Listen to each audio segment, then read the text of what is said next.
আমার বন্ধুগণ, গভীর মনোযোগ দিবেন। আল্লাহ রাসূল সাল্লাল্লাহু আলাইহি ওয়াসাল্লাম সাহাবায়ে কেরামদেরকে লক্ষ্য করে বললেন, ও সাহাবায়ে কেরাম, আজকে রাতে তোমরা কি কোনো স্বপ্ন দেখেছো নাকি? যদি কেউ কোনো স্বপ্ন দেখে থাকো আমাকে বলো, আমি রাসূল সেই স্বপ্নের ব্যাখ্যা করে দেব, তোমরা সেই ব্যাখ্যাটা জানতে পারবে। সাহাবায়ে কেরাম বললেন, ইয়া রাসূলুল্লাহ, আজকের দিনে কোনো স্বপ্ন আমরা দেখি নাই, অন্য দিনে দেখি, আজকে কেউ স্বপ্ন দেখি নাই। রাসূলুল্লাহ সাল্লাল্লাহু আলাইহি ওয়াসাল্লাম বললেন, সাহাবীরা, তোমরা যদিও কেউ স্বপ্ন দেখো নাই, কিন্তু আমি রাসূল আজকে রাতে অত্যন্ত বড় একটা স্বপ্ন দেখেছি। জোরে কোন সুবহানাল্লাহ। আমি রাসূল স্বপ্ন দেখেছি, তোমরা কি সেই স্বপ্নটা শুনবে? সাহাবায়ে কেরাম তখন ডেকে ডেকে বলতেছেন, ইয়া রাসূলুল্লাহ, ইয়া হাবিবাল্লাহ, সেই স্বপ্নটা যদি আপনি বলেন অবশ্যই শুনবো, কেননা আপনি স্বপ্নের কথা বলবেন আর আমরা শুনবো না, এটা তো হতে পারে না। বন্ধুগণ আমার, আল্লাহর রাসূলের কাছে সাহাবায়ে কেরাম আবেদন করলেন সেই স্বপ্নের ব্যাখ্যাটা শোনার জন্য। আমি যদি আপনাদেরকে বলি সেই স্বপ্নের ব্যাখ্যাটা শুনতে রাজি আছেন তো ইনশাআল্লাহ? শুনবেন তো ইনশাআল্লাহ? আল্লাহ রাসূল সাল্লাল্লাহু আলাইহি ওয়াসাল্লাম কি স্বপ্ন দেখলেন? আল্লাহ রাসূল সাল্লাল্লাহু আলাইহি ওয়াসাল্লাম বলেন, আজকে রাতে আমি একটা স্বপ্ন দেখলাম, একটা পবিত্র ভূমি কায়েম হয়ে গেছে, কেমন যেন হাসরের ময়দানের মতো দেখা যায়। এই পবিত্র ভূমির ভিতরে দুইজন ব্যক্তি অত্যন্ত সুন্দর চেহারা, অত্যন্ত সুদর্শন চেহারা নিয়ে আমার পাশে আসলেন, আমার দুই হাত ধরলেন, ধরে আমাকে বললেন, আল্লাহর রাসূল, আল্লাহর বান্দা, আপনাকে বলতে চাই, আজকে আমরা আপনাকে নিয়ে একটু ভ্রমণ করতে চাই এবং আল্লাহ পাকের কিছু নিদর্শন আপনাকে দেখাইতে চাই। জোরে কোন সুবহানাল্লাহ। নবীদের স্বপ্ন হলো ওহী, নবীদের থেকে কখনো শয়তানি স্বপ্ন হতে পারে না। কথা বলুন ঠিক কিনা? বন্ধুগণ আমার, আল্লাহর রাসূল সাল্লাল্লাহু আলাইহি ওয়াসাল্লাম বলেন, ওই দুইজনের সাথে যখন আমি চলতে থাকলাম, এই দুইজন ব্যক্তি যখন আমার সাথে আমাকে যখন নিয়ে গেল, রাস্তার ভিতরে যাইতে যাইতে আমি দেখলাম একজন ব্যক্তিকে বসানো অবস্থায় রয়েছে এবং দুইজন ব্যক্তি তার পাশে দাঁড়িয়ে রয়েছে, একটা ধারালো একটা করাত নিয়ে এই ব্যক্তি ওই যে ব্যক্তি বসে রয়েছে তার গলার ভিতরে কাটতেছে, এমন ভাবে কাটতেছে বন্ধুগণ আমার, লোকটার গলার থেকে ফিনকি দিয়ে দিয়ে রক্তগুলো পড়তেছে, অত্যন্ত চিৎকার করতেছে। আমাদের পায়ের ভিতরে একটা কাটা বিঁধলে সহ্য করা যায় না, কিন্তু যেই ব্যক্তির গলাটা কাটা হচ্ছে করাতের মাধ্যমে, তার কেমন কষ্ট হচ্ছে। কথা বল, কতক্ষণ ঠিক কিনা?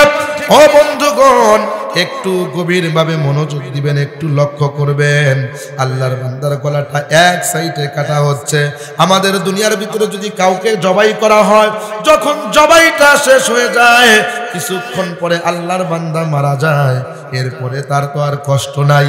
কিন্তু বন্ধুগণ আমার, আপনাদের সামনে বলতে চাই, এই ব্যক্তির গর্দান যখন কাটা হচ্ছে, অর্ধেক যখন কাটা হয়, তখন এই সাইড বাদ দিয়ে আবার এই সাইডে কাটা আরম্ভ করে, অপর সাইডে যখন কাটা হয় আবার অর্ধেক হয়ে যায়।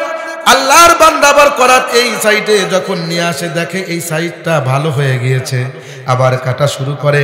আল্লাহর বান্দা চিৎকার করে, আবার যখন এই সাইড অর্ধেক কাটা হয় আবার বাম পাশে এনে কাটে, এখানে দেখে আগের মতো ভালো হয়ে গেছে। এর মানে কি বুঝলেন? এর অর্থ দাঁড়াইলো বারবার ভালো হয়, বারবার কাটে, এর অর্থ হইল ওই ব্যক্তিকে কঠিন শাস্তি দেওয়া হচ্ছে। কথা কোন ঠিক কিনা? এত মারাত্মক ধরনের শাস্তি আল্লাহ রাসূল সাল্লাল্লাহু আলাইহি ওয়াসাল্লাম এই ব্যক্তিকে ডেকে ডেকে বলছেন, এই ব্যক্তির কি অপরাধ, তার অপরাধটা জানা দরকার, যার কারণেই এত কষ্টদায়ক শাস্তি হচ্ছে। ও ভাই, আমাকে একটু বলেন। এই দুইজন ব্যক্তি বলে, না না, এখন আপনাকে বলা যাবে না, এখন বলতে পারবো না, আপনাকে আরো কিছু দেখাইতে হবে, সামনের দিকে চলি। একটু সামনের দিকে অগ্রসর হন।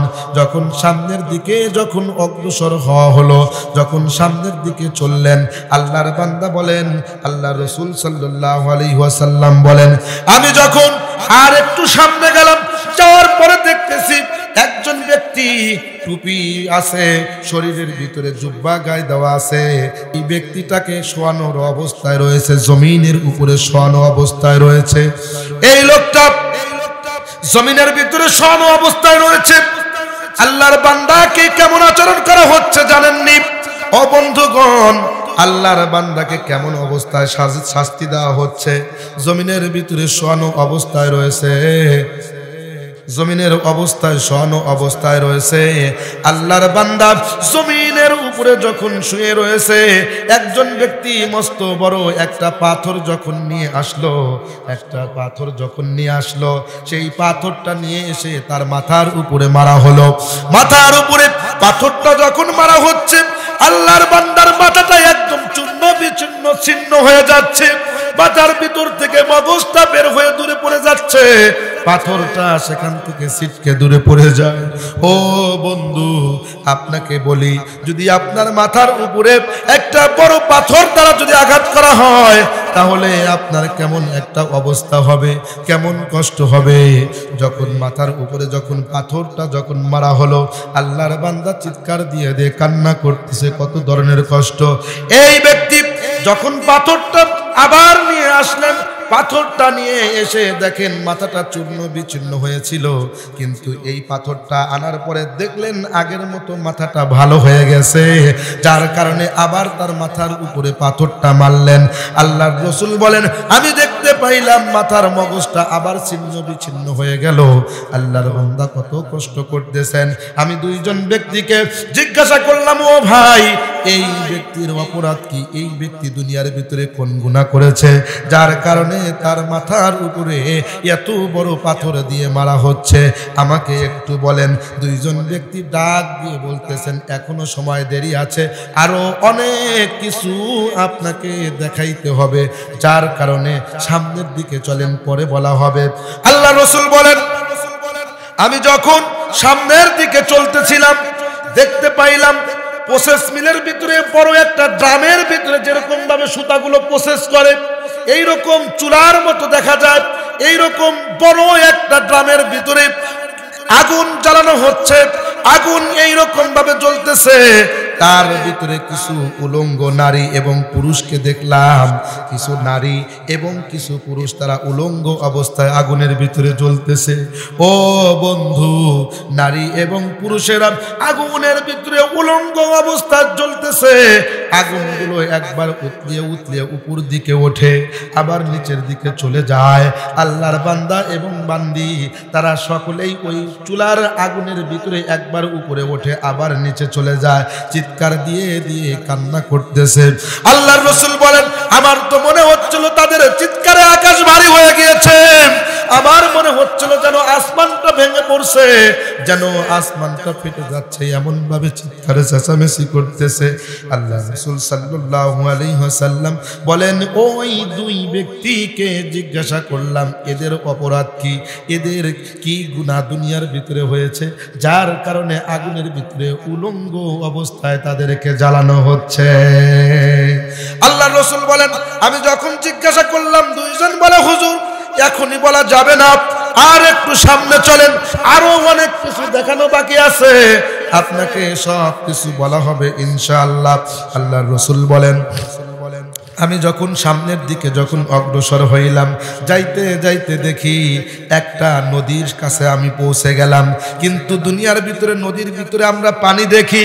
আল্লাহ রাসূল বলেন, এমন একটা নদীর কাছে আমি চলে গেলাম যেই নদীর ভিতরে পানি নাই, নদীর ভিতরে পানির পরিবর্তে পচা দুর্গন্ধযুক্ত রক্ত রয়েছে। পচা দুর্গন্ধযুক্ত রক্ত সেই পানির ভিতরে রয়েছে, অর্থাৎ রক্তের নদী আমি দেখতে পাইলাম। রক্তের নদীর ভিতরে একজন মাঝখানে একজন ব্যক্তি হাবু ডাবু খাচ্ছে, অত্যন্ত চিৎকার চেঁচামেচি করতেছে। আল্লাহর বান্দা বলেন, আমি ওই ব্যক্তিকে লক্ষ্য করলাম, তিনি সাঁতরিয়ে সাঁতরিয়ে যখন কিনারার দিকে আসতেছিলেন। কিনারায় যখন আসলেন, আসার পরে আমি দেখতে পাইলাম কিনারার নিকটে একজন ব্যক্তি আর একটা পাথর নিয়ে রয়েছে। ওই ব্যক্তির মাথার উপরে এমন ভাবে আঘাত করে দিল, যেই আঘাতের কারণে আল্লাহর বান্দা আবার সেই রক্তের নদীর মাঝখানে পড়ে গেল। ওই রক্তের নদীর মাঝখানে আবার হাবুডাবু খাচ্ছে, আবার অনেক কষ্ট করে করে অত্যন্ত চিৎকার চেঁচামেচি করে আবার সাঁতরিয়ে যখন নদীর কিনারার ভিতরে আসলো, আবার তার মাথার উপরে পাথর নিক্ষেপ করা হলো। এমন ভাবে দেখতে পাইলাম বারবার তাকে এই সিস্টেম করে শাস্তি দেওয়া হচ্ছে। আল্লাহর রাসূল বলেন, আমি দুই ব্যক্তিকে জিজ্ঞাসা করলাম এই ব্যক্তির দুনিয়ার ভিতরে অপরাধ কি, কি মারাত্মক গুনাহটা করেছে যার কারণে আমার আল্লাহ নারাজ হয়ে তাকে এই ধরনের কষ্ট দিচ্ছে, আমাকে একটু বললে ভালো হয়। দুই ব্যক্তি ডেকে ডেকে বলতেছেন, বলা হবে ধৈর্য হারা হবেন না, আপনাকে সামনে আরো অনেক কিছু দেখাইতে হবে, সুতরাং এখনই জিজ্ঞাসা করিয়েন না। জোরে কোন সুবহানাল্লাহ। আপনি ধৈর্য ধারণ করেন, দেখানো হবে। আল্লাহ রাসূল বলেন, আমার এত কষ্ট হইতেছিল যে মানুষের এমন ভাবে কষ্ট, যদি কোনো মানুষ এই শাস্তিগুলো দেখতো তাহলে কখনো এই শাস্তির ধারের কাছেও তারা যাইতো না। যে কি শাস্তি, মানুষ এমন ভাবে মানুষকে শাস্তি দেওয়া হয় এত কষ্ট করে। আল্লাহ রাসূল সাল্লাল্লাহু আলাইহি ওয়াসাল্লাম বলেন, আমি সামনের দিকে চললাম, যখন অগ্রসর হলাম, অগ্রসর হওয়ার পরে দেখতেছি একটা সুন্দর বাগান দেখা যায়। এত সুন্দর বাগান, রাসূল বলেন আমি জীবনে কখনো এত সুন্দর বাগান দেখি নাই। সুবহানাল্লাহ। আর একটু জোরে কোন সুবহানাল্লাহ। এত সুন্দর বাগান জীবনে কখনো দেখি নাই। একজন ব্যক্তি তিনি হুকুম দিচ্ছেন বাগানটা পরিষ্কার করো, অত্যন্ত সুন্দর বাগান তার অধীনে পরিষ্কার করা হচ্ছে। আর একটু সামনে গেলাম, যাওয়ার পরে দেখলাম একজন ব্যক্তি কিছু লোকদেরকে বলতেছে, তোমরা আগুনগুলোকে প্রজ্বলিত করো, আগুনগুলোকে জ্বালাও। আগুন জ্বালাইতে জ্বালাইতে লাল আগুনগুলো কালো বর্ণের হয়ে গেছে। সেই আগুনগুলো এমন ভাবে জ্বালানো হচ্ছে, আগুনের বিভীষিকাময় অবস্থা দেখে আমি রাসূল আমার অন্তরের ভিতরে কেমন যেন ভয় লাগতেছিল। আল্লাহর কাছে দোয়া করেছি, আল্লাহ আমার উম্মতকে এমন আগুনের ভিতরে আপনি পুরায়েন না, কেননা এত মারাত্মক ধরনের আগুন আমি রাসূল জীবনে কখনো দেখি নাই। এমন ভয়াবহ আগুন। আল্লাহ রাসূল বলেন, দুইজনকে জিজ্ঞাসা করলাম এই আগুন কিসের? দুইজন ব্যক্তি বললেন, সামনে চলেন, আরো কিছু আপনাকে দেখানো বাকি আছে, সামনের দিকে একটু চলেন। বন্ধুগণ আমার হাদিস শরীফ থেকে বলছি, বানানো কথা বলছি না। আল্লাহ রাসূল বলেন, আমি সামনের দিকে গেলাম, যাওয়ার পরে দেখি অত্যন্ত সুন্দর একটা গাছ দেখা যায়। আমাদের দেশে বড় বড় মোটা মোটা বট গাছ দেখি, বিশাল বড় বড় গাছ দেখি। রাসূল সাল্লাল্লাহু আলাইহি ওয়াসাল্লাম বলেন, অত্যন্ত সুন্দর একটা গাছ দেখলাম, কিন্তু আশ্চর্যের বিষয় হলো সেই গাছের নিকটে একজন মুরব্বী বসে রয়েছে এবং তার সামনে ছোট্ট ছোট্ট অনেক বাচ্চারা বসে রয়েছে। জোরে কোন সুবহানাল্লাহ। দুনিয়ার ভিতরে হুজুরেরা যেরকম ছাত্রদেরকে পড়াশোনা করায় ওই রকম যেন একটা শিক্ষার মতো অবস্থা। আল্লাহ রাসূল বলেন, ইনিকে এরা কি করতেছে? বলে সামনের দিকে চলি, গাছের উপরে উঠি। রাসূল বলেন, আমি গাছের উপরে উঠলাম। গাছের উপরে ওঠার পরে অত্যন্ত সুন্দর একটা রুম, এত সুন্দর একটা রুম আমি দেখতে পাইলাম, এত সুন্দর রুম জীবনে আমি কখনো দেখি নাই। আল্লাহ রাসূল বলেন, অত্যন্ত সুন্দর চাকচিক্য একটা রুম যখন আমি দেখলাম, রুম দেখার পরে আমি ওই দুই ব্যক্তিকে জিজ্ঞাসা করলাম, ও ভাই এই রুমটা কাদের জন্য, কি জন্য বানানো হয়েছে? বলেন আর একটু সামনে চলেন। আমি আর একটু সামনে যখন উপরের দিকে যখন উঠলাম, তখন দেখলাম নিচের রুমের চাইতে আরো সুন্দর দেখা যায়। জোরে কোন সুবহানাল্লাহ। এত সুন্দর রুম, আগের রুমের চাইতে এটা আরো ভিআইপি করে বানানো। আল্লাহর রাসূল বলেন, আমি বললাম এই রুমটা কাদের জন্য? আল্লাহর রাসূলকে বলতেছেন, এই রুম দেখার আগে আকাশের দিকে একটু তাকান। আল্লাহর রাসূল বলেন, আমি যখন আকাশের দিকে তাকাইলাম, তাকানোর পরে দেখি কেমন যেন একটা মেঘমালা দেখা যায়, তার ভিতরে সুন্দর আর একটা রুম দেখা যায়। নিচের যেই দুইটা রুম আমি দেখেছি তার চাইতে 1000 গুণ বেশি সুন্দর। জোরে কোন সুবহানাল্লাহ। এত সুন্দর রুম, আমার মনে হইতেছিল তার ভিতরে গিয়ে একটু বিশ্রাম করি। আমি তখন বললাম, ও ভাই এই রুমটা কার জন্য, এই রুমটা কার জন্য? আর সামনের দিকে যাইতে চাই না, অনেক কিছু দেখাইছো, এবার একটু ব্যাখ্যা আমাকে বলে দাও, এই মানুষগুলার কি জন্য শাস্তি শাস্তি হলো। অত্যন্ত সুন্দর করে হাত ধরছেন। আল্লাহর রাসূল বলেন, হাত ধরে আমি জিজ্ঞাসা করলাম, এখন ব্যাখ্যাটা বইলা দিবেন, আমি আর সামনে যাইতে চাই না। ওই দুইজন ব্যক্তি বলতেছেন, আচ্ছা ঠিক আছে, আপনাকে যেই সমস্ত জিনিসগুলো দেখানো হলো এই জিনিসগুলোর ব্যাখ্যা আমি বলে দিচ্ছি, আপনারা কি শুনবেন? শুনবেন। আমার বন্ধুগণ, গভীর মনোযোগ দিবেন। আল্লাহ রাসূল সাহাবায়ে কেরামদের কাছে স্বপ্নের ব্যাখ্যাটা কিন্তু বলতেছেন। আল্লাহর রাসূল বলেন, আমি এই স্বপ্নটা যখন দেখলাম, ওই দুইজন ব্যক্তিকে যারা আমাকে এই দৃশ্যগুলা দেখাইলো তাদেরকে জিজ্ঞাসা করলাম, ও ভাই, আমাকে এই মুহূর্তে এইগুলার ব্যাখ্যা বলে দেন। বলে, কোনটার ব্যাখ্যা? কয়, সর্বপ্রথম আমি দেখলাম একটা পবিত্র ভূমির ভিতরে দিয়ে নিয়ে এসে একজন ব্যক্তির গলাটা করাত দিয়ে কাটা হচ্ছে। গলাটা করাত দিয়ে কাটা হচ্ছে, রক্তগুলো ফিনকি দিয়ে দিয়ে বের হচ্ছে। এক সাইড কাটার পরে অপর সাইড যখন কাটা আরম্ভ করে, এই সাইডটা আবার ভালো হয়ে যায়, আবার যখন এই সাইড কাটা আরম্ভ করে তখন আবার এই সাইড ভালো হয়ে যায়। লোকটা চিৎকার চেঁচামেচি করে কান্নাকাটি করতেছে। এর কি অপরাধ দুনিয়ার ভিতরে? আল্লাহর রাসূলকে ওই দুই ব্যক্তির ভিতর থেকে একজন ডাক দিয়ে বলে, ইয়া রাসূলুল্লাহ, ইয়া হাবিবাল্লাহ, আপনি ভালো করে শুনে রাখুন, এই ব্যক্তির দুনিয়ার ভিতরে অপরাধ ছিল। আল্লাহর বান্দা দুনিয়ার ভিতরে সর্বদা মিথ্যা কথা বলতো, মানুষের ভিতরে মিথ্যা কথা প্রচার করত, এমন ভাবে মিথ্যা বলতো তার মিথ্যা কথাটা কেমন যেন প্রসিদ্ধ হয়ে যাইতো, মানুষের ভিতরে ছড়াইয়া দিত। এক শ্রেণীর মানুষ আছে কথায় কথায় মিথ্যা বলে, আসে না নাই? কথা কোন আছে না নাই? এক শ্রেণীর মানুষ আছে কথায় কথায় মিথ্যা বলে। আল্লাহর রাসূল সাল্লাল্লাহু আলাইহি ওয়াসাল্লাম বললেন, সমস্ত গুনার মূল হলো মিথ্যা কথা বলা। কেননা রাসূলুল্লাহ সাল্লাল্লাহু আলাইহি ওয়াসাল্লামের কাছে একজন সাহাবী আসলেন।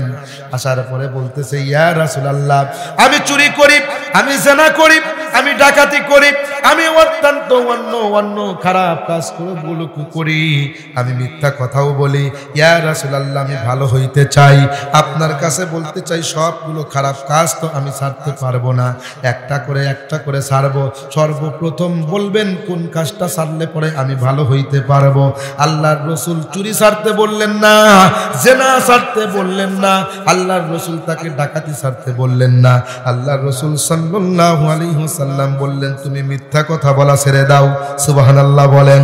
আল্লাহর রাসূলকে সাহাবী ওই ব্যক্তি আশ্চর্য হয়ে বললেন, আল্লাহর রাসূলের কাছে আশ্চর্য হয়ে বললেন, ইয়া রাসূলুল্লাহ, আপনি আমাকে বড় বড় গুনাহগুলো ছাড়তে বললেন না, অথচ সামান্যতম মিথ্যা কথা ছাড়তে বলতেছেন, কারণটা কি?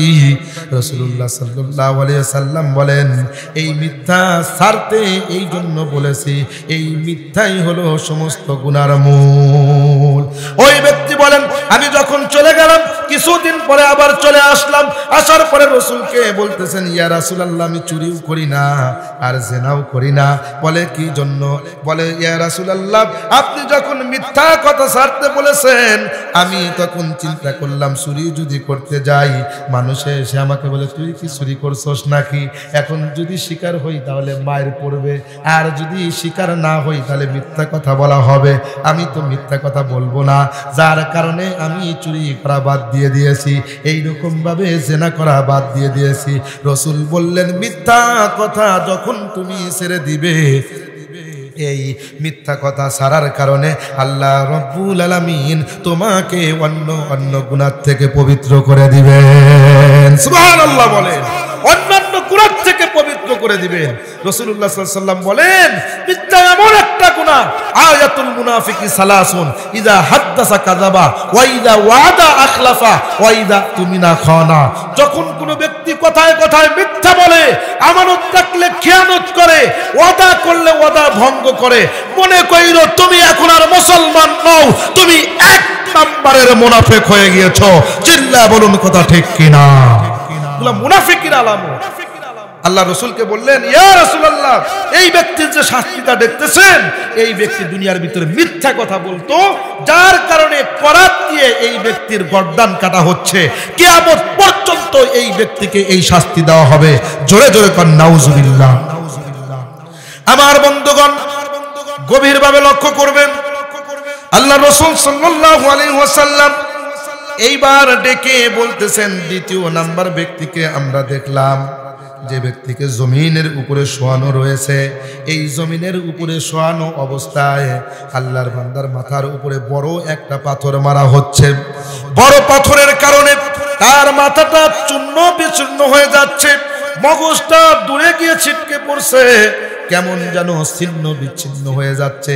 এই ব্যক্তির দুনিয়ার ভিতরে অপরাধ কি? এই ব্যক্তির দুনিয়ার ভিতরে পাপটা কি? বলে এই ব্যক্তিকে আল্লাহ রব্বুল আলামিন কোরআনের জ্ঞান দান করেছিলেন, ইলম শিক্ষা করার তৌফিক দিয়েছিলেন, কিন্তু আল্লাহর বান্দা দুনিয়ার ভিতরে রাত্রিবেলাও কোরআন পড়ে নাই, সকালবেলাও কোরআন পড়ে নাই। যারা কোরআনে কারিম পড়া জানার পরেও কোরআনে কারিম তেলাওয়াত করে নাই, এবং যেই সমস্ত মাসআলা মাসাইল জানার পরেও আমল করে নাই, কোরআন হাদিসের অনুযায়ী জ্ঞান থাকার পরেও তারা মানে নাই, আল্লাহর রাসূল সাল্লাল্লাহু আলাইহি ওয়াসাল্লামকে ওই ব্যক্তি ডেকে ডেকে বলতেছেন, শোনেন শোনেন, এই ব্যক্তি কোরআনের জ্ঞান থাকা সত্ত্বেও আমল না করার কারণে আল্লাহ রব্বুল আলামিন তার মাথার মগজকে পাথর মেরে ছিন্ন বিচ্ছিন্ন করে দিচ্ছেন। জোরে কর নাউজুবিল্লাহ। আজকে আমাদের ভিতরে ইলম যতটুকু আছে আমল নাই, কথা কোন ঠিক কিনা? অনেকে কোরআন পড়তে জানি কিন্তু কোরআনের প্রতি আমরা যত্নবান নই, আমল করি না। ঘরের ভিতরে রয়েছে কোরআন, খুলে পর্যন্ত দেখি না। এমনও দেখা যায় অনেক বাড়ি কোরআনগুলো না খোলার কারণে ওই পোকা পৃষ্ঠাগুলো কেটে ফেলেছে। ও দুনিয়ার নাফরমান ব্যক্তিরা, শুনে রাখো, তোমার ঘরে যদি কোরআন অবমাননা হয়, তোমার দুনিয়ার ভিতরেও শান্তি আসবে না, বরকত থাকবে না, রহমত থাকবে না। আল্লাহর আদালতে কিয়ামতের ময়দানে কোরআন তোমার বিরুদ্ধে সাক্ষী দিয়ে তোমাকে জাহান্নামের ভিতরে নিক্ষেপ করবে। জয় কর নাউজুবিল্লাহ। কোরআন তোমাকে জাহান্নামে পাঠিয়ে দিবে যদি তেলাওয়াত না করো, যদি আমল না করো। আর যদি কোরআনের উপরে আমল করা যায় তাহলে এই কোরআন আপনার উপরে সাক্ষী দিয়ে আল্লাহ রব্বুল আলামিনের কাছে সুপারিশ করবে। জোরে কোন সুবহানাল্লাহ। সুপারিশ করবে। আপনার কবরে যখন শাস্তি আসতে থাকবে, কোরআন চতুর্দিক থেকে আপনার কাছে আসবে। কোরআন শাস্তিকে ডান দিক থেকে আসতে থাকলে বন্ধ করে দেবে, বাম দিক থেকে আসতে থাকলে বন্ধ করে দেবে, মাথার উপর থেকে আসতে থাকলে বন্ধ করে দেবে। তখন জিজ্ঞাসা করা হবে তুমি কে? তুমি এই ব্যক্তিকে শাস্তি দিতে দিচ্ছ না। ওই ব্যক্তি বলবে আমি হলাম কোরআন, আল্লাহর বান্দা আমাকে তেলাওয়াত করেছে। দুনিয়ার ভিতরে তেলাওয়াত করার কারণে আমি কোরআন তার কবরের ভিতরে সিকিউরিটির দায়িত্ব পালন করতেছি। সুবহানাল্লাহ। আমি যতক্ষণ পর্যন্ত থাকবো ততক্ষণ পর্যন্ত তার কবরে শাস্তি দিতে পারবে না। ও বন্ধুগণ, এই কোরআন যেই সমস্ত ব্যক্তিরা তেলাওয়াত করে আল্লাহ তাদের কলবের ভিতরে নূর দ্বারা ভরপুর করেন। এই কোরআন তেলাওয়াত করার কারণে তাদের ঈমানের পাওয়ার আমার আল্লাহ হাজার গুণে বাড়িয়ে দেয়। চিল্লায় বলুন সুবহানাল্লাহ। আমার বন্ধুগণ, আল্লাহর রাসূল সাল্লাল্লাহু আলাইহি ওয়াসাল্লাম বললেন এর শাস্তি কি? বলে এই ব্যক্তি কোরআনের জ্ঞান থাকার পরেও এই ব্যক্তি দুনিয়ার ভিতরে আমল করে নাই, রাত্রিবেলাও কোরআন তেলাওয়াত করে নাই, দিনেও তেলাওয়াত করে নাই। এই ব্যক্তি কোরআন অনুযায়ী জিন্দেগি বছর করে নাই, জীবন যাপন করে নাই, যার কারণে আল্লাহ রব্বুল আলামিনের দরবারে কোরআন তার বিরুদ্ধে সাক্ষ্য দিয়েছে। আল্লাহ পাক এই ব্যক্তির মস্তিষ্ককে মস্ত বড় পাথর মেরে মেরে তাকে শাস্তি দিচ্ছেন। শুধু আজকের শাস্তি না, কিয়ামত পর্যন্ত যে মানুষগুলো এই ধরনের কাজ করবে, কোরআনের উপরে আমল করবে না, ওই সমস্ত ব্যক্তিদেরকে এই ধরনের শাস্তি দেওয়া হবে। বন্ধুগণ আমার, আল্লাহর রাসূল সাল্লাল্লাহু আলাইহি ওয়াসাল্লামের চোখে পানি। রাসূল সামনের দিকে অগ্রসর হলেন, বললেন ও ভাই, আর একটু সামনে যাওয়ার পরেও যখন দেখলাম যে একটা মস্ত বড় ড্রামের মতো, চুলার মতো দেখা যায়, তার ভিতরে আগুনের ভিতরে নারী এবং পুরুষেরা জ্বলতেছে। তারা অত্যন্ত কষ্ট করে চিৎকার করতেছে। তাদের চিৎকারের কারণে যেন আকাশ ভেঙে পড়ে এমন একটা অবস্থা আমি দেখলাম। এই নারীরা উলঙ্গ, পুরুষেরা উলঙ্গ, একই সাথে তাদেরকে আগুনের ভিতরে জ্বালানো হচ্ছে। তাদের অপরাধটা কি? বন্ধুগণ আমার, আল্লাহর রাসূলকে ওই দুই ব্যক্তির ভিতর থেকে একজন তখন উত্তর দিতেছেন, ইয়া রাসূলুল্লাহ, ইয়া হাবিবাল্লাহ, আপনি ভালো করে শুনে নেন। এই ব্যক্তিগুলো দুনিয়ার ভিতরে জেনা ব্যভিচার করেছে, এই ব্যক্তিরা দুনিয়ার ভিতরে অন্যায় কাজ করেছে, তারা জিনা করেছে, ব্যভিচার করেছে, পরকিয়া তারা করেছে, যার কারণে আল্লাহ রাব্বুল আলামিন তাদের উপরে এমন নারাজ হয়ে গিয়েছে, এত অসন্তুষ্ট হয়ে গিয়েছেন। আল্লাহ পাক এই নারী এবং পুরুষদেরকে উলঙ্গ করে আগুনের ভিতরে জাল করেছেন। জোরে কর নাউজুবিল্লাহ। এখন আপনারা লক্ষ্য করেন, দুনিয়ার ভিতরে জিনা ব্যভিচার কম না বেশি? একটু কথা বলেন, দুনিয়ার ভিতরে জিনা ব্যভিচার কম না বেশি? দুনিয়ার ভিতরে চতুর্দিকে জিনা, তাকাইলে পরে চোখের জিনা, মানুষ চলতে গেলে জিনা, মানুষের প্রত্যেক দিকে হাকিকি জিনাও রয়েছে। আল্লাহ রাব্বুল আলামিন পবিত্র কোরআনে কারীমের ভিতরে অত্যন্ত সুন্দর করে বলেন, ইরশাদ হচ্ছে সূরা বনী ইসরাইলের ভিতরে, আমার আল্লাহ বলেন, ওয়ালা তাকরাবুজ জিনা ইন্নাহু কানা ফাহিশা ওয়া সাআ সাবিলা। আল্লাহু আকবার বলেন। আল্লাহ রাব্বুল আলামিন বলেন, ওয়ালা তাকরাবুজ জিনা, জিনার ধারের কাছেও তোমরা কখনো যেও না, জিনার ধারের কাছেও যেও না। এটা একদম গর্হিত কাজ, একদম খারাপ কাজ এবং অত্যন্ত ফাহিশা এবং খারাপ একটা রাস্তা। দুনিয়ার ভিতরে যতদিন পর্যন্ত জিনা ব্যভিচার চলতে থাকবে, ওই জায়গার ভিতরে কখনো বরকত হবে না। যারা জিনা করবে, যারা অন্যায় ব্যভিচার করবে, যেই সমস্ত ব্যক্তিরা জিনার ভিতরে লিপ্ত হবে, তাদের হায়াতটা কমে যাবে। যারা জিনা ব্যভিচার করবে, তাদের রিজিকের বরকত কমে যাবে। যারা জিনা ব্যভিচার করবে, আল্লাহ রাব্বুল আলামিন তাদের উপরে অত্যন্ত নারাজ হয়ে যাবে। নাউজুবিল্লাহ বলেন। জিনা ব্যভিচার যারা করে, তাদের শাস্তি অত্যন্ত ভয়াবহ হয়ে যাবে। সেই জন্য জিনা করা যাবে না। বন্ধুগণ আমার, আজকে দেশের ভিতরে শুধু নয়, তাম বিশ্বের ভিতরে জিনাকে আম করে দেওয়া হয়েছে। এই জিনাকে ব্যাপক হারে হওয়ার কারণে মানুষের ভিতর থেকে হায়াতের বরকত কমে গেছে। দেশের ভিতর থেকে মানুষের রিজিকের বরকত কমে গেছে। প্রত্যেক জিনিসের বরকত কমে গেছে। কথা বলুন ঠিক কিনা? যে সেক্টরে যাবেন সেখানেই গুনাহ। আজকে আমরা দেখতেছি শিক্ষাঙ্গনগুলোর ভিতরে জিনা ছড়িয়ে পড়েছে। কথা বলুন ঠিক কিনা? ছেলে মেয়েদেরকে বাবা মা টাকা পয়সা খরচ করে লেখাপড়া শিক্ষা করতে দেয়, তাদেরকে প্রেম প্রীতি শেখার জন্য দেয় না। কথা বলুন ঠিক কিনা? তাদেরকে প্রেম প্রীতি শেখার জন্য দেয় না। তারা বাবা মার অমতে প্রেম প্রীতি করে তারা ভালোবাসা দিবস পালন করে। তারা বিভিন্ন পার্কে গিয়ে গুনার কাজ করে, জিনা ব্যভিচার করে, সমাজকে কলুষিত করতেছে। বন্ধুগণ আমার, আজকে কোরআন না থাকার কারণে, কোরআনের জ্ঞান না থাকার কারণে এই সমস্ত সন্তানেরা সমাজকে ধ্বংসের দিকে ঠেলে দিচ্ছে। যতক্ষণ পর্যন্ত কোরআন অনুযায়ী তারা জীবন যাপন না করবে, কোরআনের শাসন বিধান অনুযায়ী জীবন পরিচালনা না করবে, ততক্ষণ পর্যন্ত তাদের চরিত্র ঠিক হইতে পারে না। তাদের চরিত্র ঠিক হইতে পারে না। কথা বলুন ঠিক কিনা? একমাত্র কোরআনই পারে মানুষের চরিত্রকে ঠিক করতে। কথা বলুন ঠিক কিনা? আজকে একটা নিউজ দেখলাম, আমাদের পাশের রাষ্ট্র, বন্ধু রাষ্ট্র ভারতের কর্ণাটকে। আমি দেখে আশ্চর্য হয়ে গেলাম। ছাত্র ছাত্রী এবং শিক্ষিকা তারা শিক্ষা সফরে গিয়েছে। শিক্ষা সফরে গিয়ে আমরা তো ছাত্রদেরকে জানি, ছাত্ররা শিক্ষকের সন্তান সমতুল্য। শিক্ষক শিক্ষিকা তারা আমাদের গার্জিয়ান, তারা হবে আমাদের মুরব্বী। শিক্ষক বাবার মতো, শিক্ষিকা হবে মায়ের মতো, সন্তানদেরকে লালন করবে। তাদের ভিতরে যদি অশালীন কোনো বস্তু পাওয়া যায়, এইটা কি কোনো জাতি মেনে নেবে? জোরে বলুন, মেনে নেবে? কেউ মেনে নিতে পারে না। আমার হৃদয়ের মণিকোঠায় আঘাত লেগেছে। এখনো পৃথিবীর ভিতরে এমন অবস্থা হচ্ছে। ভারতের কর্ণাটকে শিক্ষা সফরে গিয়েছে। সেই শিক্ষা সফরে গিয়ে দশম শ্রেণীর একটা ছাত্র তার শিক্ষিকার সাথে, যুবতী শিক্ষিকার সাথে এমন ভাবে পিকচার উঠেছে, দেখা যাচ্ছে, আমি নিজে দেখেছি, আপনারা ইচ্ছা করলেও আমি দেখাইতে পারি। বন্ধুগণ আমার, শিক্ষিকাকে এই দশম শ্রেণীর যুবক সন্তান চুমো খাচ্ছে। জোরে বলেন নাউজুবিল্লাহ। ওই শিক্ষিকা ওই সন্তানটাকে চুমো খাচ্ছে, ছেলেটাকে চুমো খাচ্ছে, ওই যুবতী ম্যাডামকে সেই যুবক ছেলে ছাত্র তাকে কোলে নিয়ে নিয়ে ছবি উঠেছে এবং সোশ্যাল মিডিয়ায় এই ছবিগুলো আপলোড করেছে।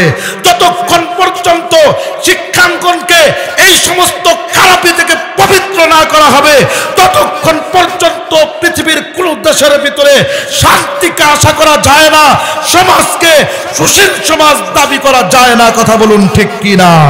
এগুলার বিচার করতে হবে। এই সমস্ত কলুষিতা থেকে শিক্ষাঙ্গনকে পবিত্র করতে হবে, তাহলে দেশের ভিতরে আমরা দেখতে পাইব শিক্ষাঙ্গন পবিত্র হলে একজন মানুষ সুশীল সমাজে সুশীল ব্যক্তি হতে পারবে। কথা কোন ঠিক কিনা? আমার বন্ধুগণ, আল্লাহ রাসূল সাল্লাল্লাহু আলাইহি ওয়াসাল্লাম বলেন, আমি দেখতে পাইলাম সেই ড্রামের ভিতরে চুলার ভিতরে আগুন জ্বলতেছে, তার ভিতরে কিছু যুবক এবং যুবতীদেরকে উলঙ্গ অবস্থায় জাল করা হচ্ছে, জ্বালানো হচ্ছে। তাদেরকে ব্যাপারে জিজ্ঞাসা করলাম তারা কারা? বলে এই সমস্ত ব্যক্তিরা দুনিয়ার ভিতরে জিনা ব্যভিচার করেছে, দুনিয়ার ভিতরে ব্যভিচার করেছে, যার কারণে আল্লাহ রাব্বুল আলামিন তাদের প্রতি নারাজ হয়ে গিয়েছে, তাদের প্রতি অসন্তুষ্ট হয়ে আমার আল্লাহ রাব্বুল আলামিন এই যুবক যুবতীদেরকে এই আগুনের ভিতরে জ্বালিয়ে দিচ্ছেন। জোরে কোন নাউজুবিল্লাহ। বন্ধুগণ আমার, আজকে যুবক যুবতীরা তারা এই সমস্ত জিনিসকে ভয় করে না, যার কারণে শাস্তিগুলো না জানার কারণে তারা অন্যায় অপকর্ম করে। আল্লাহ রাসূল সাল্লাল্লাহু আলাইহি ওয়াসাল্লাম বললেন, ঠিক আছে, তাহলে আমি যে রক্তের নদীটা দেখলাম এইটার কি হবে? রক্তের নদীর ভিতরে একজন ব্যক্তি হাবুডাবু খাচ্ছে, ওই ব্যক্তি রক্তের নদীর ভিতরে ডুব দিচ্ছে, কেমন যেন অবস্থা, চিৎকার চেঁচামেচি করতেছে। যখন ওই ব্যক্তি রক্তের নদীর ভিতর থেকে বাঁচার জন্য কিনারার ভিতরে যখন আসছে, ওই কিনারা থেকে একজন ব্যক্তি তার মাথার উপরে পাথর মেরে দিল। এমন ভাবে পাথর মারলো, ওই ব্যক্তি পচা রক্তের নদীর ভিতরে মাঝখানের ভিতরে আবার পড়ে গেল। এমনি ভাবে বারবার হচ্ছে, আবার যখন আসছে আবার পাথর মারা হচ্ছে। রাসূল ডাক দিয়ে বলেন, এই ব্যক্তির দুনিয়ার ভিতরে অপরাধ কি, দুনিয়ার ভিতরে কি পাপ কাজটা উনি করেছে? আল্লাহ রাসূলকে বলতেছেন, ইয়া রাসূলুল্লাহ, ইয়া হাবিবাল্লাহ, এই ব্যক্তির দুনিয়ার ভিতরে অপরাধ হলো এই ব্যক্তি দুনিয়ার ভিতরে সুদ খাইছে। এই ব্যক্তি পৃথিবীর ভিতরে যখন বেঁচে ছিল সুদের কারবার করেছে। এই সুদটা আমার আল্লাহ হারাম করেছেন কোরআনের ভিতরে।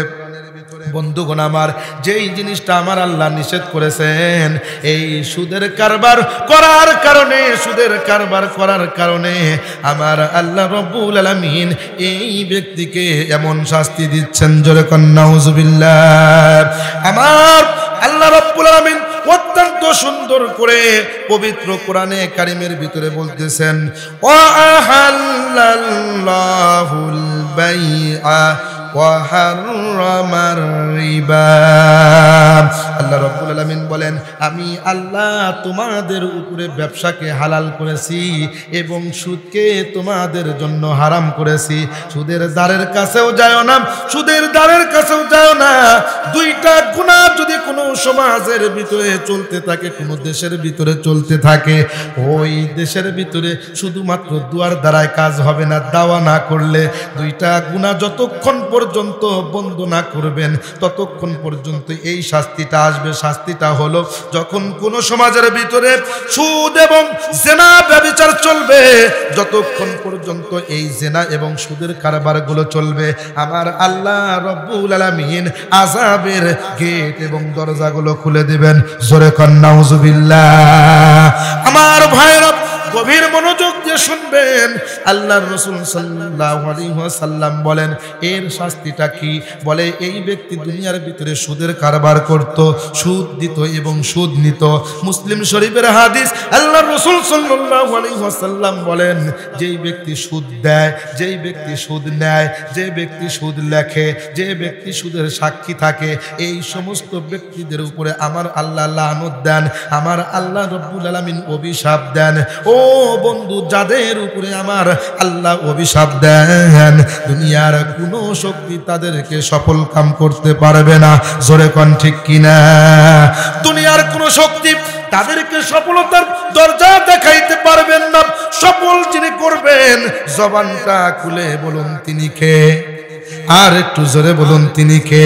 সফলতা দান করবেন আমার আল্লাহ। আমার আল্লাহ রব্বুল আলামিন তিনি আপনাকে সফলতা দান করবেন। আর আল্লাহ রব্বুল আলামিন তিনি যদি আপনাকে লানত যদি দেন, যদি অভিশাপ যদি দেন, ও বন্ধুরে, ওই ব্যক্তির কখনো সফল কাম হবে না। যার কারণে দেখবেন যে সমস্ত মানুষেরা সুদের কারবার করে, যেই মানুষগুলো দুনিয়ার ভিতরে কিস্তি উঠায়, কিস্তির কাজ করে, দেখবেন ওদের সংসারের ভিতরে বরকত নাই, জুইরা আসে না। কারণ কি? আমার আল্লাহ রব্বুল আলামিন তাদের উপরে লানত দেন, তাদের উপরে অভিশাপ দিয়ে দেন। সেই জন্য বন্ধুগণ, না খেয়ে থাকবো কিন্তু সুদের কারবারের সাথে কোনো ধরনের লেনদেন করব না। কারণ কি জানেন ও বন্ধুগণ, একটা কথা আপনাদেরকে মনে রাখতে হবে, বাঘ না খেয়ে থাকবে কখনো ঘাস খাইতে পারে না। বাঘ না খেয়ে থাকে কিন্তু ঘাস খায় না। খাঁটি ইমানদার এবং খাঁটি মুমিন ব্যক্তি না খেয়ে থাকতে রাজি আছে, কিন্তু সুদ কখনো মুমিন ব্যক্তি খাইতে পারে না। কথা কোন ঠিক কিনা? আমার বন্ধুগণ, গভীরভাবে লক্ষ্য করবেন। আপনাদের সামনে কথাটা আমি শেষ করে দেই। ও বন্ধুরে, মনোযোগ সহকারে শুনবেন। আল্লাহ রাসূল সাল্লাল্লাহু আলাইহি ওয়াসাল্লাম বললেন, এই ব্যক্তির শাস্তি তাহলে সুদ। এই সুদটা অত্যন্ত মারাত্মক। সুদের কারবার করার কারণে রক্তের নদীর ভিতরে হাবুডাবু খাচ্ছে, রক্তের নদীর ভিতরে হাবুডাবু খাচ্ছে। রাসূল এইবার ডাক দিয়ে বললেন, আমি যে দেখলাম একটা বাগান দেখা যায়, একটা বাগান দেখা যায়, এই বাগানটা এত সুন্দর আমার চোখ কখনো দেখে নাই। এই বাগানটার উদ্দেশ্য কি? আল্লাহ রাসূলকে বলা হলো, ইয়া রাসূলুল্লাহ, ওই বাগানটা হলো জান্নাত। জোরে কোন সুবহানাল্লাহ, আর একটু জোরে কোন সুবহানাল্লাহ। ওই বাগানটা হলো জান্নাত। যিনি বাগানটাকে সাজানোর হুকুম দিচ্ছেন তিনি জান্নাতের সবচাইতে লিডার ফেরেশতা, জান্নাতের সবচাইতে নেতা ফেরেশতা, তার নাম হলো রেজওয়ান। এই রেজওয়ান ফেরেশতা সকলকে জান্নাতকে সুসজ্জিত করার জন্য বলছেন। এবং আপনি যে দেখলেন আগুনকে জ্বালানো হচ্ছে, জ্বালাইতে জ্বালাইতে লাল আগুনকে কালো বর্ণ করে ফেলেছে, ওইটা হলো আল্লাহ পাকের জাহান্নাম। এই জাহান্নামের ভিতরে নাফরমান ব্যক্তিরা ঢুকবে। আর এই জাহান্নামকে আগুন জ্বালানোর যিনি হুকুম দিচ্ছেন তিনি আর কেউ নয়, তিনি হলেন জাহান্নামের দারোগা, মালিক ফেরেশতা। তিনি হলেন জাহান্নামের মালিক ফেরেশতা।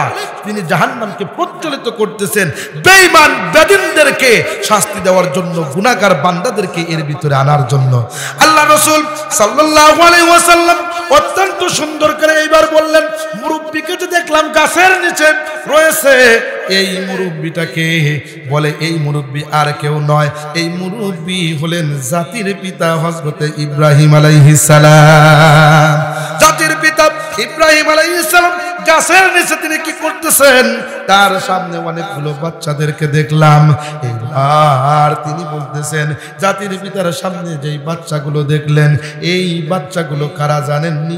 এই বাচ্চাগুলো হলো দুনিয়ার ভিতরে যেই সমস্ত মানুষদের বাচ্চাগুলো অল্প অবয়স্ক অবস্থায়, নাবালেগ অবস্থায় মারা যায়, শিশু অবস্থায় মারা যায়, নাবালেগ অবস্থায় মারা যায়, এই বাচ্চাগুলোকে আমার আল্লাহ সংরক্ষণ করেন। এই বাচ্চাদেরকে হযরতে ইব্রাহিম আলাইহিস সালামের কাছে পড়াশোনা করার ব্যবস্থা করেছে। এই বাচ্চাগুলো হলো দুনিয়ার মুমিন ব্যক্তিদের বাচ্চা, যারা পৃথিবীর ভিতরে নাবালেগ অবস্থায় মারা গেছে, তাদেরকে ইব্রাহিম আলাইহিস সালামের সামনে রেখে দেওয়া হয়েছে। তারা পড়াশোনা করতেছে। আমাদের ধৈর্য ধারণ করতে হবে। যাদের সন্তান মারা গেছে তাদের কপালটা ভালো। নাবালেগ অবস্থায় সন্তান যাদের মারা গেছে, ধৈর্য ধারণ করবেন। কিয়ামতের ময়দানে আল্লাহ পাক এই বাচ্চাদেরকে বলবেন, হে জান্নাতের সবুজ রঙের পাখিরা, যাও জান্নাতের ভিতরে চলে যাও। এরা উঠতে উঠতে জান্নাতের গেটের কাছে যাবে। যাওয়ার পরে বলবে, আল্লাহ, দুনিয়ার ভিতরে একদিনের জন্য হলেও, এক মুহূর্তের জন্য হলেও বাবা মার পেট হয়ে এসেছিলাম, বাবার ঔরস থেকে, মায়ের পেটে থেকে এসেছিলাম। আল্লাহ, আজকে জান্নাতে যাচ্ছি, মাওকে দেখি না, বাবাকেও তো দেখি না। আল্লাহ বলবেন, তাদের দিয়ে কি করবা? বলে, আল্লাহ, তাদেরকে যদি জান্নাতে না দেন আমরা জান্নাতে প্রবেশ করব না। সুবহানাল্লাহ বলেন। আল্লাহ বলবেন, ও জান্নাতের সবুজ রঙের পাখিরা, দেখো হাসরের ময়দানে কোথায় তোমার বাবা মা আছে, তাদেরকে খুঁজে খুঁজে বের করে তাদেরকে জান্নাতে নিয়ে যাও। চিল্লায় বলুন সুবহানাল্লাহ। আমার বন্ধুগণ গভীর মনোযোগ, শেষ করে দেব। গভীরভাবে লক্ষ্য করবেন, আল্লাহ রাসূল সাল্লাল্লাহু আলাইহি ওয়াসাল্লাম বলেন, এই বাচ্চাগুলো তাহলে দুনিয়ার মুমিন ব্যক্তিদের বাচ্চা? বলে হ্যাঁ। আচ্ছা ঠিক আছে, আমি যে উপরের ঘরটা দেখলাম অত্যন্ত সুন্দর ঘর, এই ঘরটা কাদের জন্য আল্লাহ বানাইছে? বলে এই ঘরটা আল্লাহ রাব্বুল আলামিন দুনিয়ার ভিতরে ওই সমস্ত বান্দাদের জন্য বানাইছে যারা জেল জুলুম সহ্য করেছে, যারা সকালবেলা ঠান্ডা পানি দিয়ে ওযু করে আরামের বিছানাকে হারাম করে ফজরের নামাজ আদায় করেছে, 5 ওয়াক্ত নামাজ আদায় করেছে, রমজান শরীফের রোজা রেখেছে, ইসলামের কথা বলার কারণে তাদের কষ্ট হয়েছে, দাড়ি রাখার কারণে বেঈমানরা অন্যান্য মানুষেরা তিরস্কার করেছে, যারা দুনিয়ার ভিতরে নেক কাজ কষ্ট করে করেছে, এরা হলো মুমিন। আল্লাহ পাক তাদেরকে বলেন, ওয়ালা তাহিনু ওয়ালা তাহজানু ওয়া আনতুমুল আ'লাউনা ইন কুনতুম মুমিনিন।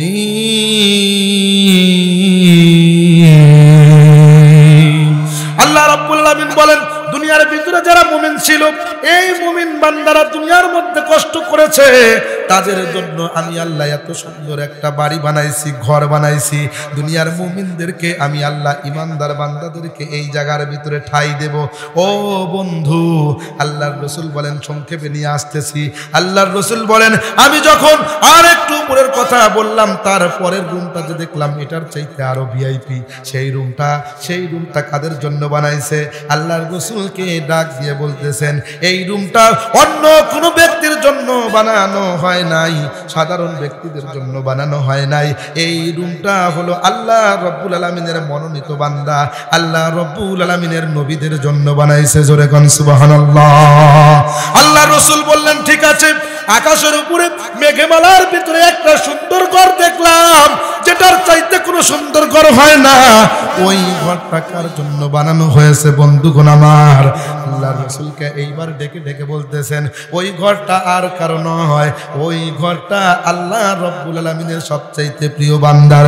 জোরে কোন সুবহানাল্লাহ। সাইয়্যিদুল কাউনাইন খতমুল মুরসালিন, সাইয়্যিদুল কাউনাইন খতমুল মুরসালিন, আখির আমদ বুদ ফখরুল আউয়ালিন, আকে আমদ নো ফুলুক মে রাজউ, আকে আমদ নো ফুলুক মে রাজউ, আম্বিয়া ওয়া আউলিয়া মুহতাজউ। আল্লাহু আকবার। আর একটু জোরে বলুন আল্লাহু আকবার। আল্লাহ রাব্বুল আলামিন তার প্রিয় বান্দার জন্য বানাইছে, যাকে আল্লাহ রাব্বুল আলামিন দুনিয়ার মধ্যে রহমত স্বরূপ প্রেরণ করেছেন। সুবহানাল্লাহ। আল্লাহ পাক বলেন, ওমা আরসালনাকা ইল্লা রাহমাতাল লিল আলামিন। আল্লাহু আকবার। আল্লাহ রাব্বুল আলামিন যাকে রহমত স্বরূপ দুনিয়ার ভিতরে প্রেরণ করেছেন, তিনি আর কেউ নয়। ইয়া রাসূলুল্লাহ, আমার আল্লাহ এই ঘরটা ভিআইপি করে নির্বাচন করেছে, স্বয়ং আপনার জন্য আমার আল্লাহ এই ঘরটা বাজেট করেছেন। জোরে কোন সুবহানাল্লাহ।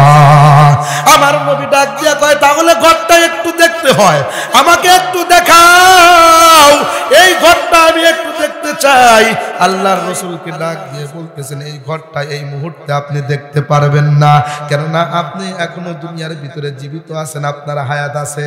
ততক্ষণ পর্যন্ত আপনি ইন্তেকাল না করবেন, ততক্ষণ পর্যন্ত এই ঘরের ভিতরে আসতে পারবেন না।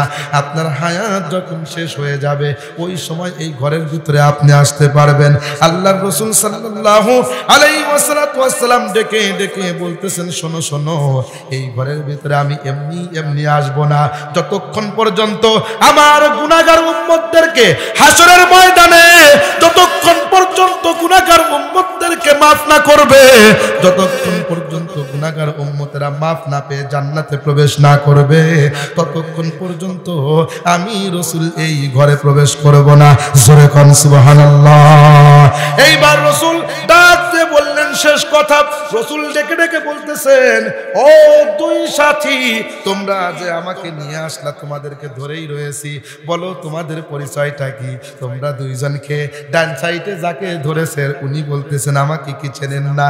আমি অন্য কোনো ব্যক্তি নই, অন্য কোনো মানুষ নই, দুনিয়ার সাধারণ কোনো মানুষ নই, আমি আল্লাহ রব্বুল আলামিনের ফেরেশতা জিবরাইল আমিন। জোরে কোন সুবহানাল্লাহ। বাম সাইডের ফেরেশতাকে, বাম সাইডে যিনি রয়েছেন তাকে জিজ্ঞাসা করলেন, ডান সাইডের ব্যক্তি বলতেছেন, আমি বইলা দেই, উনি অন্য কোনো ব্যক্তি নয়, অন্য কোনো মানুষ নয়, উনি হইলেন আমার আল্লাহ রব্বুল আলামিনের ফেরেশতা মিকাইল আলাইহিস সালাম। ও জিবরাইল, ও মিকাইল, তোমরা কি জন্য আমাকে এই নিদর্শনগুলো দেখাইলে? বলে আল্লাহ রব্বুল আলামিনের আদেশ হয়েছিল, আমার আল্লাহ রব্বুল আলামিন দেখাইতে বলেছিলেন। কি জন্য দেখাইতে বলছে? বলে এই জন্য দেখাইতে বলছেন, এই জন্য দেখাইতে বলছে যাতে করে আপনার গুনাহগার উম্মতেরা এই শাস্তিগুলো শুনে, আপনার জবান থেকে শুনে শুনে যেন তারা এই গুনার কাজ থেকে বিরত থাকতে পারে, গুনার কাজ থেকে বিরত থাকিয়া আল্লাহকে ভয় করতে পারে এবং নিজের নফসের চাহিদা থেকে, কুপ্রবৃত্তি থেকে দূরে থাকতে পারে, আমার আল্লাহকে সন্তুষ্ট করতে পারে। আর আমার আল্লাহ রব্বুল আলামিন যদি সেই বান্দার জন্য সন্তুষ্ট হয়ে যান, তাহলে আমার আল্লাহ কোরআনের ভিতরে সেই কর্মসূচি দিয়েছেন, ঔষধ দিয়েছেন দুইটা, পুরস্কার দিয়েছেন একটা। আমার আল্লাহ রব্বুল আলামিন সেই আয়াতের ভিতরে বলেন, ফাআম্মা মান খাফা মাকামা রাব্বিহি ওয়া নাহান নাফসা আনিল হাওয়া ফাইন্নাল জান্নাতা হিয়াল মাওয়া। যেই সমস্ত ব্যক্তিরা আল্লাহর ভয় অন্তরের ভিতরে রাখতে পারবে, যেই সমস্ত ব্যক্তিরা খারাপ কাজ থেকে বিরত থাকতে পারবে, আমার আল্লাহ রব্বুল আলামিন তাদেরকে জান্নাতের মালিক বানায় দিবে। জোরে কোন সুবহানাল্লাহ। জান্নাতে যাইতে চাই তো ইনশাআল্লাহ? যাইতে চাই। যারা যারা যাইতে চান দুহাত তুলে আল্লাহকে দেখায় দেন, লিল্লাহে তাকবীর। একটু হাতটা নাড়ান, লিল্লাহে তাকবীর। আল কোরআনের আলো, কোরআন সুন্নাহর আলো,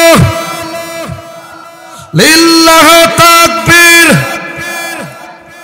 হাত নামান। এই হাতটা ইনশাআল্লাহ পকেটের ভিতরে ঢুকায়া দেন। আমার জন্য না বাবা, এই হাতটা ঢুকাইবেন আল্লাহর ঘর মসজিদের জন্য। আল্লাহর রাসূল হাদিসের ভিতরে বলছেন, মান বানা লিল্লাহি মাসজিদান বানাল্লাহু লাহু বাইতান ফিল জান্নাহ। যেই সমস্ত ব্যক্তিরা মসজিদ নির্মাণ করলো, আল্লাহ রব্বুল আলামিন ওই ব্যক্তির জন্য জান্নাতের ভিতরে একটা বাড়ি বানায় দেয়। সুবহানাল্লাহ বলেন। ও বন্ধু,